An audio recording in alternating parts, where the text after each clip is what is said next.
After almost a 2-year-long investigation, Terrence Topp was arrested last year for involuntary manslaughter in the death of his 4-month-old daughter. However, fast forward, the grand jury has now indicted him on multiple additional charges, including aggravated murder. Before I jump into the details of this case, as always, please, major trigger warning. Now, this all began in October of 2023 when police are contacted about an unresponsive infant. They arrive, they transport the child to the hospital where unfortunately she is pronounced dead. However, medical personnel do note that she has marks on her neck as well as her jawline. The autopsy reveals she dies from asphyxiation and also she had THC in her blood. Well, court documents state that he tells police that he was asleep when he hears the baby gasping for air. That is when he quickly removes her from her crib to administer CPR, but he fails to call 911. Then family members state that is not what happened. In fact, they heard the baby screaming and yelled at him specifically, "What did you do?"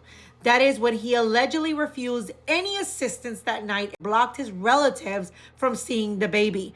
The family even tells detectives that he would stay up all night playing video games, drinking alcohol, and was consistently inattentive to the infant.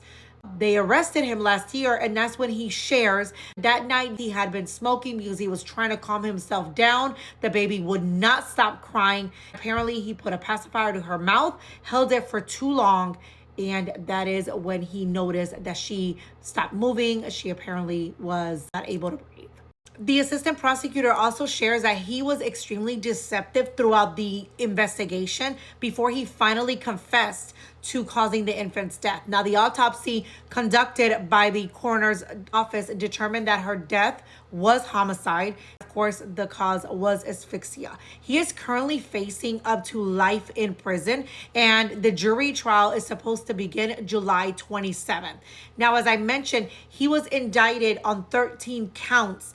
We're talking aggravated murder, 2 counts of murder, 2 counts of involuntary manslaughter, felonious assault, strangulation, reckless homicide, domestic violence, falsification, and 2 counts of endangering children. This is insane. Talk to you soon.